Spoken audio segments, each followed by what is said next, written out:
Inang yan. Ikaw yung pera na ipapakain ko dyan sa preso, ibigay ko na lang doon sa mga tao dyan sa walang bigat. So mas okay Walang pong trabaho. patayin sila kesa Wala ipreso akong sila. pakialam dyan sa kriminal, ma'am.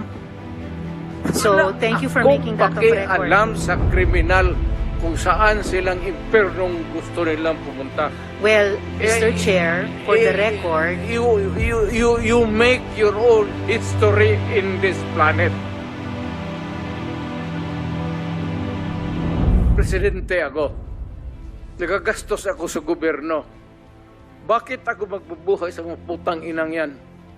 Ikaw yung pera na ipapakain ko dyan sa preso, ibigay ko na lang doon sa mga tao dyan sa walang bigat. so mas okay Walang pong trabaho. patayin sila kesa Wala ipreso akong pakialam sila. dyan sa kriminal, ma'am.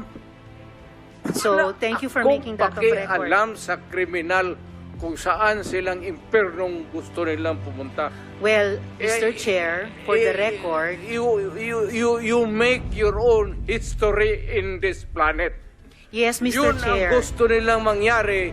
Doon sila sa impyerno at doon tayo magkita. Well, Mr. Chair, wala namang jurisdiction ng Senado sa impyerno. Dito lang sa bansa natin pwede tayong Ba't mag-investigate. doon tayo pupunta? Well, wala po akong ambisyon pumuntang impyerno pa. Eh, Pero Mr. Chair, ang hirain punto kita, lang ma'am. nito, ang punto lang nito, By unanimous opinion position, you are now excused from the hearing. Thank you for Ayoko, sir. attending. Thank you, sir. Thank you na, sir. Eh, Whether you like it or not, kasi itong mga kaibigan niyo po rito, gusto na po kayong ipa-relax Kasi, po, Mr. President. lahat itong sa right side ko, lahat yan sila, ikaw, ito, si Danao, ayan o. Ayan o, nagdadasal kasi sa kasalanan niya siguro. Magkano bang, ilan bang pinatay mo? Dumaan yan. Ito, De La Rosa. Tanungin ko sila ngayon, tanungin ninyo, pagka lumaban, patay ninyo para matapos na ang problema ko sa siyudad ko. Nung pati pulis alam nila, they are not ready siguro to talk about it. Sinabi ko yan sa mga pulis, putang ina kayong mga pulis, pag pumasok kayo dyan sa droga, kayo ang mauuna. ni General Danao Look, ma'am, about it. may I Salamat tayo, interrupt Mr. Chair. you? I'm done, Mr. Chair. for now. Kindly. Go ahead, Itong sir. mga to, ma'am, galing ito ng mga sa Academy PMA. Hindi ito mga bubo. Hindi rin ito papayag na utusan mo ng illegal. Doon yan sa academy nila, sa PMA, they are from there to, yung ano talaga yung batas. Kaya pag inutusan mo yan, sabihin mo, patayin mo, sabihin, sir, mukhang hindi pwede yan, sir. Alam na alam ko po na matatalino mga taga Philippine Military Academy. Hindi po yan ang issue. Ang kinaklarify ko po ay kanina sinabi nyo na in-encourage nyo ang PNP na i-encourage yung suspect na lumaban Yes. para mapatay, para Yes. masabing nanlaban. Correct. Correct. Para Ito was a very ma-minimize. incorrect. Correct, yes. Very incorrect po, if I may Yes. say, as a It's civilian, not, sa professional police. It depends tayo, on, Mr. Chair. ano na natin yan, ma'am. That's your view, that, ma'am. It's not my view only, Mr. Chair. Thank you for hindi putting ka it on dumaan the record. pagka-mayor, pagka-prosecutor. Ako, alam ko, dumaan ako prosecutor, mayor, presidente, alam ko ang trabaho ko. Yes, Yan salamat ang totoo tayo, Mr. dyan. Chair. Hindi ka nagdala ng syudad eh. You never Totoo had po, a Mr. chance Chair. to solve the problem of the community. Thank you, Mr. President. Thank you for Senator, putting it on the Hindi record, tayo Mr. Chair. magkaintindihan dyan. Senator Estrada has the floor. Thank you, Mr. Chair. Alam niyo, Kung pabalikin ako, sir, gagawain ko uli yan. Dublado. Your Honor. silence please. Osaa, silence the gallery, and those who will do that again, exclude them from the hearing hall. Gallery, please do not encourage me. Okay, Mr. Stay President. Okay, Mr. President, it's now Senator Estrada who has the floor. Thank you, thank you. Thank you, Mr. Yes, Chair. sir. Alam niyo po, nag-mayor din po ako ng San Juan, kaya I know where the former president is Marami coming ka rin from. siguro pinatay, sir. Alam ko. Panahon ng NPA, nung hindi pa ako mayor, kita mo ang Davao. Left and right ang hold up. Walang makalabas sa bahay. Pati mga pulis takot. Kasi nandyan yung mga NPA, pinapatay sila. Kaya sinabi ko, nagagyat ako sa bukid, nung na-mayor ako, sabi ko, ayaw ko ng away sa inyo. Pero yung mga pamilya ninyo, nandyan sa syudad natin. Yung mga top hunso ng Communist Party, bilangin ninyo sa ilan ang taga Davao. Saan ang pamilya nila? Sa Davao. Kaya umakyat ako sa bukid. Sinabi ko, stop it. Huwag ninyong patayin ang mga pulis ko kasi putang ina yung pamilya ninyo. Iyayariin ko yan. Mr. Chair, if I may, dahil matagal na po yun. Hindi po, yun yung task siguro na binigay niyo. Pero anong structure nung death squad niya iyon? Structure against crime and criminal. Ibig sabihin, ano po yung setup? At sino yung pitong yon na miyembro ng death squad? Fight crime. No, sir. Yung pangalan nung sabi nyo, pitong tao na nasa death squad nyo. Mukhang patay naman sila lahat, no? It's okay, sir. Ano pong mga pangalan nila? You know, when I was mayor, 43. I am now 73. For the life of me, I cannot remember the name. And ano po yung structure nung pitong yon? Merong bang team leader, may 2 tenyente, then may 4 pa na tao? Ano po yung structure ng organization na iyon? I said I am 73 years old. Hindi ko nga alam kung bakit nandito ako kaharap mo.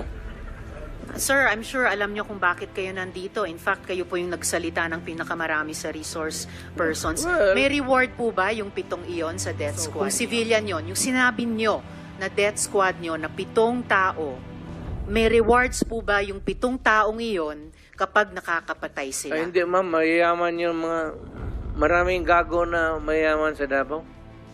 Hindi Ano mo pong kaya- koneksyon ng mayayaman sa Davao? Gusto dun sa pumatay miyembro ng mga death kriminal. squad? Because Ibig they sabihin- want their city to be safe. Nagbibigay sila? Sila si Colonel mismo. Makasait po ba kasama sa death squad na iyon? Sino? Colonel Makasait, kasama po ba sa death squad na iyon? Colonel Makasait? Ma'am, alam mo, sa totoo lang, mahabang istorya to. It's okay, sir. Maikli lang sana Pero kung ang sagot. problema, ma'am, patay na yung tao. Si Colonel Makasait ay patay na. Ayaw kung May wag mo rewards akong po ba tanungin kung anong history yung tao na yan, patay na. Okay. May rewards po ba sila, yung mga miyembro ng death squad nyo? Sino? Ako? Magbigay? Yung 7 miyembro, kung sino man ang nagbigay, may rewards ba sila kapag pumapatay sila? Walang reward, ma'am. Kung Walang police rewards. yan. Lalo Hindi na ho. police. Bakit Wag- ako magbigay ng reward sa mga Paiba-iba, hindi po. Trabaho Paiba-iba po nila yung yan. sinasagot nyo eh. sa Hindi ko TV tina- yun eh. Nag-surrender lahat by the thousands. Nakita naman ng buong Pilipinas yan. Kaya ganun karami ang ganun karami ang tama ng ating bayan. Tapos kung pagkaganong ka lang, do not do that because that is not good. Do not commit na. Kung ganun ang ugali mo, huwag ka nang mag-mayor, huwag ka nang ma-presidente, gago ka. Hindi mo alam kung anong gawin mo. Well naman, in a Reuters interview, kinwote kayo na sinabing, if there is any person who is going to prison, it would be me. I assume full responsibility. So, do you assume responsibility for the death of Kian De Los Santos, Mr. No. Chair? No. How about Ala- si Carl Alam mo, Anthony ma'am, Nunez? before you rumble on those many things, No, I'm not rambling, Mr. Chair. Very specific yung mga tanong ko. specific ang law. Guilt is personal.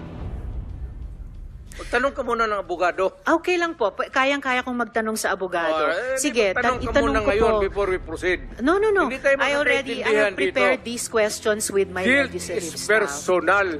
Yes, it's very personal. Hindi So, mo pwedeng ipasa sa iba yan. no, hindi po ito pagpasa. Ah, Iniimbestiga kaya nga. po ng Blue Ribbon yung war on drugs at yung naging bunga na extrajudicial killings dyan. And I am basing my question dun sa mga sinabi ninyo repeatedly, parang tuwing Oktubre nga sinasabi nyo ba na ang mga drug users at drug criminals ay dinideserve nilang mamatay na lang kaysa pumunta sa jail? O para i-paraphrase ko si Patricia Evangelista, do some people need killing, Mr. Duterte? Ma'am, presidente ako. Nagagastos ako sa gobyerno. Bakit ako magbubuhay sa mga putang inang yan? Kung yung pera na ipapakain ko dyan sa preso, ibigay ko na lang doon sa mga tao dyan sa walang bigat. So mas okay Walang kung trabaho. patayin sila kaysa Wala ipreso akong pakialam sila. dyan sa kriminal, ma'am. So thank you for making that of record. Pakialam sa kriminal kung saan silang impernong gusto nilang pumunta. Well, Mr. Chair, for the record, You make your own history in this planet. yes, Mr. Yun Chair. ang gusto nilang mangyari.